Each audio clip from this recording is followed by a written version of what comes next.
Okay, so let's watch this. Opo. Meron po akong tanong. Ano Pangatlo. yan, Robin? Opo. Kanina po na ang ganda nung talakayan nyo tungkol sa Romanov. Romanov? Yes, sir. Ano ba Opo. yung Romanov? Alam niyo po ba yung istorya ng Romanov?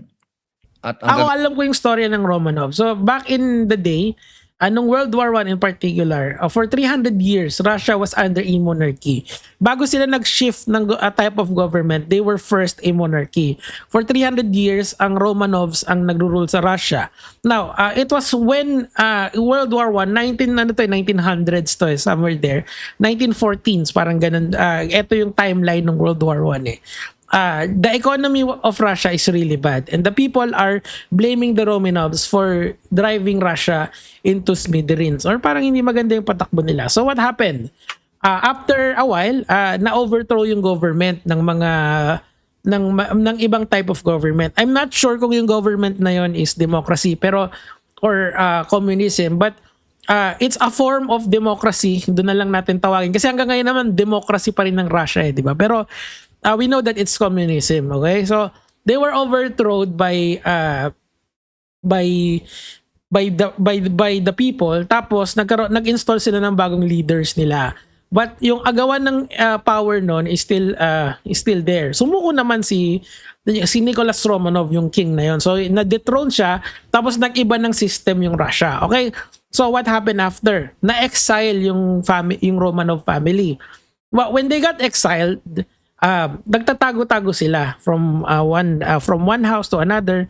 Galaw-galaw lang sila. Siguro they're hoping na one day bumalik sila, pero they are all still alive. So nung nalaman nung government na nagpapatakbo sa Russia ngayon, kung the Romanovs are here sa nag-e-exile sila sa isang bahay, they sanctioned an execution sa buong pamilya nila. State-sanctioned execution. I think that's the right term dun sa nangyari sa Romanov. So, if you're going to compare this to the Dutertes versus the Marcoses, mas malapit to sa Marcoses. Because the Marcoses was exiled in Hawaii, di ba? Nag-exile sa Hawaii. The only difference is they are still alive, yung mga Marcoses, and nagmamayagpag sila sa politics natin. But if they were Romanov, you know what would happen, di ba? Hindi maganda, hindi ka aya-aya. Anyway, that's the story of the Romanovs. Yun lang yun, okay? Kasi gusto kong maintindihan nyo yung story na yun before we react dito sa video ni Robin Padilla. Let's go! ganda po ng mga sagutan ninyo. Alam niyo po ba yung historical background ng Romanov? Ang alam ko lang po dyan, Your Honor, yun yung nangyari sa, I think, Tsar, kung hindi ako nagkakamali. Sa Russia. Sa Russia. Sino po ba yung nakalaban ng Tsar? Again, hindi ko po maalala, hindi ko po nakita yung Yun. Kasi napakahalaga pong malaman ng taong bayan Sige. kung sino po ang tinatawag natin na Romanov at sino yung nakalaban nila. Alam mo, he is going to overcomplicate this eh. Sasabihin ko lang kayo. Anyway, let's go. Kasi po, katabi ko ang isa sa Marcos family. Okay. Yes, sir. Alam naman po natin lahat, batid natin lahat, na si Apo Lakay, Ferdinand Marcos Sr., ang number one na lumaban sa komunista dito sa Pilipinas. Okay, so they are saying na ang nagpapatay daw sa Romanov is communist, parang ganun eh.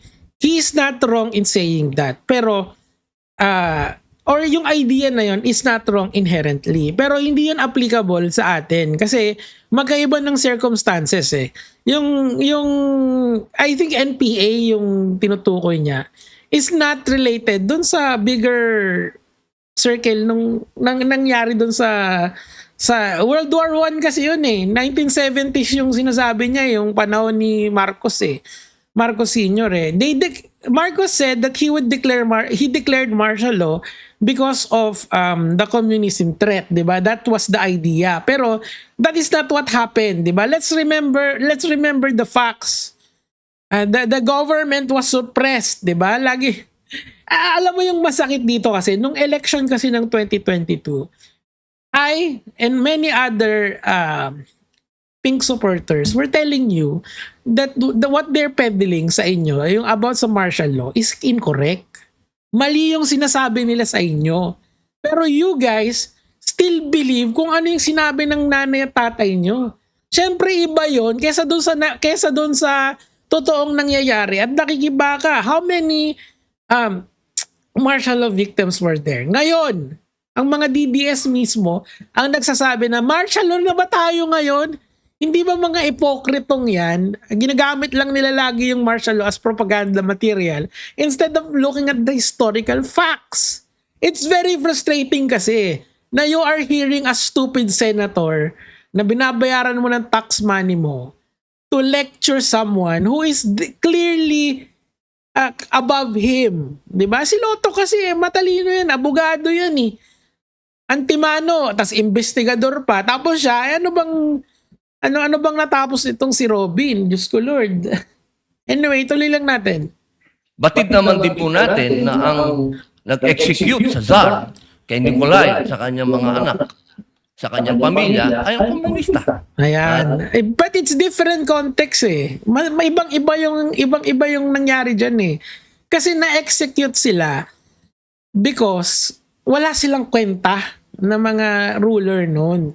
And ayaw na ng Soviet, hindi wala pang Soviet Union noon, yung Russia noon, yung current state of Russia, they do not want another monarchy to happen. Gusto nila a form of somewhat democracy.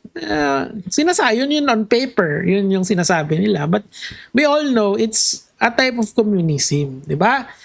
Ang point ko dyan, it's different dun sa nangyayari dito sa atin. Kasi magkaiba yun. Una, iba ng timeline yun. Yung isa na World War I, yung isa 1970s.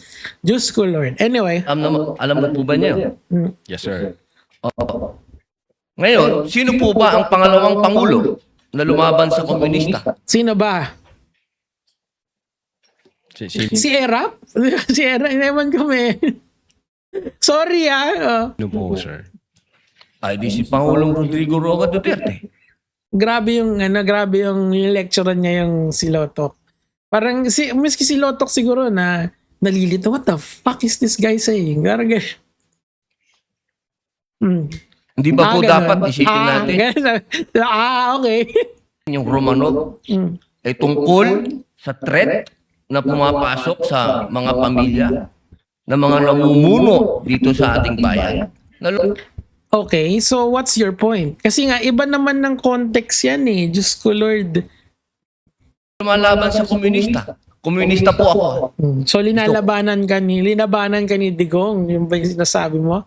At one point, naging ano ka. Alam mo, parang, why did you guys vote for Robin Padilla? Like, what's the reason behind? Wala man pong alamin ninyo. Yes, sir. Well, insofar as the investigation on the issue of whether or not may Romanov or operation of Romanov, ang sabi ko po kanina, nasa intelligence service po namin. Si Basti kasi yung unang nagsabi niyan eh, di ba? At I think ang makakasagot po niyan, Your Honor, yung director po namin. Opo, kasi nabanggit nyo kanina sa usapan po ninyo, si Baste. Yun Na po yung... sinasabi nyo po kasi kanina, sa usapan po ninyo, Ito yung sabi ni Baste, I remember, think about the Romanovs. That's what he said. That's what he said. So if there was someone who floated the Romanovs idea, it was Baste. And hindi naman applicable sa mga Duterte yung Romanovs. Kasi, number one, hindi naman na-exile si Rodrigo Duterte. Di ba? Hindi naman eh. I mean, he is in jail in the ICC. And yung mga tao na yon, they will never kill Rodrigo Duterte. Pero ang na-exile, yung pamilya ni Marcos, ni BBM. Di ba? They were exiled in Hawaii. Same as with the Romanovs. So if you're going to use a fucking analogy, mas gagana yung sa Marcoses kesa dun sa Duterte. So it only makes sense to someone who knows the history of all of this. Ako hindi naman ako magaling sa history, pero I try to read before I talk to you guys. I try to watch documentaries. I try to kahit konting chat GPT lang para naman may laman yung may substance yung pakikinig nyo sa akin. Eto kasi kino-connect niya na yung hero ng mga komunista na si Rodrigo Duterte na lumaban sa komunista. Naipasok mo pa yun, idol. sa napakagandang usapan, Yeah. na yung Romanov, hindi na ipapaliwanag kasi kung ano ba yung ugat nun. Oo nga, ano ba yung ugat nun? Napakahalaga po na alam natin yung ugat. Oh. Si Presidente Marcos Sr. Okay? ang lumaban sa komunista. So Kaya it's about, yung Operation Romanov is not about killing the Marcoses or the Dutertes. It's actually fighting the communists. Sira pala ulo mo, Robin eh. I mean, ang lalamin. Sobrang lala talaga. Like, what are you on about, bro? The story of Operation Romanov is stomping away a political clan. Ganun lang yun eh. A royal family. Or in this case, a political clan, which is the Marcoses. Romanov daw sila, Operation Romanov. It's not the Dutertes. Yung Dutertes is only a threat if you vote for them. Kayo ang may kasalanan kapag bumalik yung mga yan. This is why I'm telling you guys, araw-araw, mag-iba naman kayo ng pipiliin. Putya naman oh. Marami namang iba dyan eh. Pag focus lang kayo dun sa mga nakagawian nyo, kumuha kayo ng mga, like for example, this is one of the worst things na pwedeng nyong gawin sa bansa natin. You guys keep voting for Jinggoy Estrada. 3 beses nang na-plunder yan eh. And considering may mga mas viable pa sa kanya, for example, Heidi Mendoza, a senator, a COA chief nung araw, for senator. Pero hindi nyo pinili eh. You pick the people, nakilala nyo yung pangalan. Hindi na, you should pick people by their merits, not because they're popular. Diyos ko Lord. Like for example, si Robin. Isipin nyo if you voted for lawyers dyan, di ba ang daming lawyers na tumakbo eh. Kahit si Gadon, lawyer yun eh. Sana, meron tayong makabuluhan na usapan ngayon and not a dragging lecture on what Operation Romanov is na kinoconnect nyo sa komunista. Operation Romanov is not fighting the communists. No, it's not.